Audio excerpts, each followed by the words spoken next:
Today, I'm gonna be giving you the absolute best settings to be using in Battlefield 6 right now. There are a lot of settings. Took me quite a bit of time to perfect them, but we got it all situated. Real quick, do yourselves a favor and click that thumbs up button for some good luck in your next game of Battlefield. And if you enjoy these Battlefield videos, make sure you guys subscribe with notifications on so you don't miss out on my future ones. Now, we will be starting off with my controller settings. So real quick, here's the controller that I use. I have a PlayStation 5 DualSense Edge. I am on console. And then hopefully the back isn't too messed up. It is a little bit because I use this gamer grip because my hands sweat a bit. So I throw this on and it does rub off on my controller a little bit. I'm telling you now because you got quite a bit on it. But yeah, I got paddles in the back of my controller that I know it looks completely messed up. But those paddles allow me to just kind of use my movement like jumping and sliding or proning and keep my thumb on the analog stick. So I don't have to take my thumb off to do those things. I can have perfect aim while holding those paddles on the back over there. So it's really nice. I also have a control freak on the front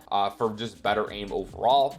There's also like little levers right here, and it actually makes my triggers just a lot more just clicky and a lot more responsive. So by far my favorite controller to be using on honestly any game I play. And we're actually gonna be starting off with the accessibility settings. This is just a little bit of everything, like pretty much the basics. So this is pretty good for those of you who just want to quickly go over your settings and not go too crazy in depth, even though I recommend doing it. So we have some audio settings here. I have subtitles off. I just don't like extra things on my screen. I don't want to read anything, especially when I'm in the middle of a game. So I like to turn that off. My master volume is at 50.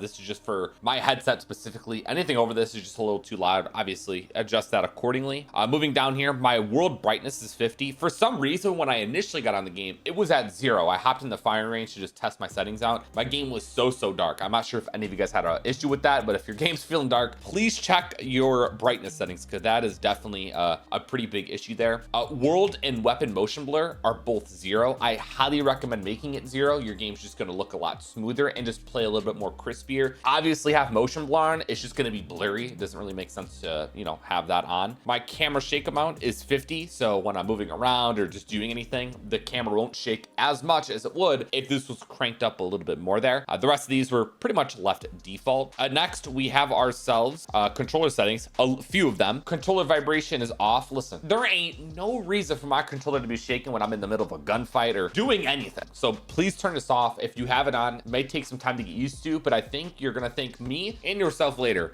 for turning that off. And then vibration intensity, knock that all the way down to 0. Moving on, left this stuff alone. There's a lot of settings. A lot of it you don't even need to mess with. They look scary, but when you actually go past them, you're like, okay, yeah, I'm chilling here. Tutorials, again, I don't want any of this. I just don't want extra text on the screen as I talked about earlier. So having that off. All these hints, left them alone. Nothing too crazy. It's gonna wrap it up for the accessibility settings. Again, these are just some pretty quick settings to just go over real quick if you just don't want to deal with all this. Next, we have our gameplay settings. So my infantry aim sensitivity is a 40. I initially was testing out like a 55, 45. They all felt a little too high. 40 for me is like perfect. Maybe I'll knock it up a tad bit, like a 42, 43. But for me, it's not too fast. It's not too slow. When it comes to your aim sensitivity, I recommend finding what's not too fast and not too slow for you. If you want to test out a 40 like I have on, go right ahead. But I think it really does vary player to player for the sensitivity there. The rest of this, what you see here, all left default. I don't think any of this needs to be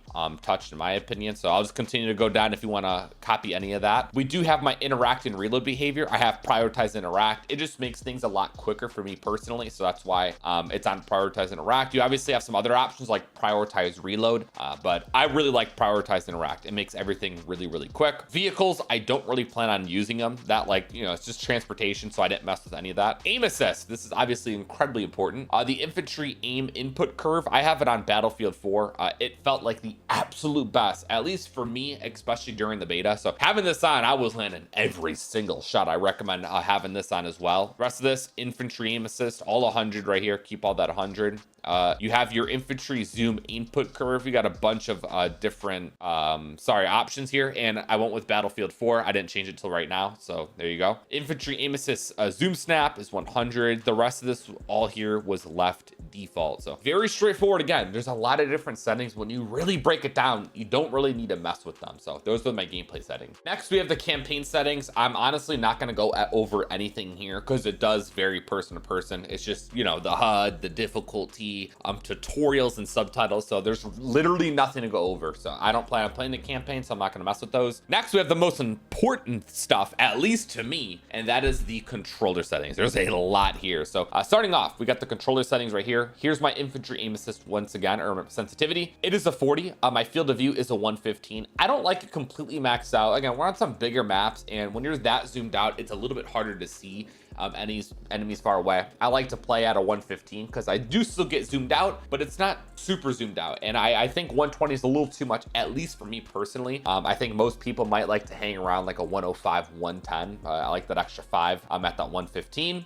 Vertical aim ratio is 56. You know, didn't really change anything you guys see here. Zoom sensitivity coefficient 178. Didn't mess with that either. My aim input curve is Battlefield 4. Stick input acceleration presets. We got BF4, 3, and BC. Aiming left and right acceleration, I have it at 0. The rest of this was pretty much left default. This is an incredibly important option, at least for me. And I actually binded my sprint button to my left stick. All I have to do is just go up on my left stick and I'm running at maximum speed. That right there is an absolute game changer because you're actually saving your controller, because when you're constantly pressing down those analog sticks, wear and tear, stick drift, I highly recommend changing it. It just makes sprinting so much more efficient. Same goes for the sliding. I ended up doing circle. So anytime I'm running and I just simply press circle, I'm gonna hit that slide. And I love sliding around. I love movement. So having that, again, makes things a lot more efficient, just a lot quicker rather than having to hold it down. And I'm just able to kind of put these movement mechanics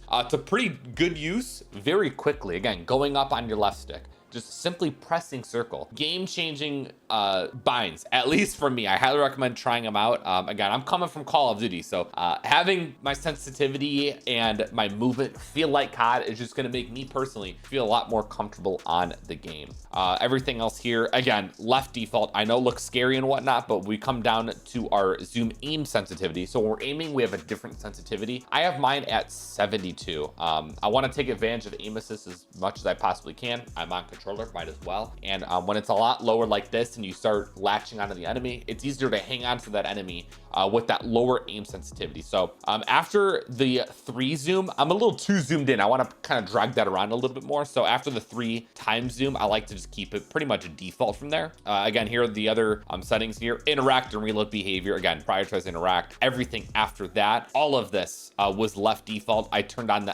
off actually that motion sensor aim. Flick look, all left alone. There you go. There you have it. That is literally just the controller settings from that. Buttons and controls, I honestly left these default. The only thing I changed was tap to slide and just like pretty much auto tack sprint so I can run at maximum speed. Ground vehicles, transport vehicle, aircraft, helicopter, gunner, and other. I left all of this alone. The only time I ever planning on getting in any of that stuff is for transportation. I'm mainly gonna be on the ground, being a real man and fighting with my weapons. So again, these settings look scary. There's a lot of them, but these you don't really need to mess with. The main important ones, at least in my opinion, are those infantry settings. But that's gonna wrap the controller settings. Very straightforward. Next, we have my graphic settings. Keep in mind, I am in a PS5 Pro, and oh my, this game looks beautiful on the PS5 Pro. So here's what I got. I got auto balanced.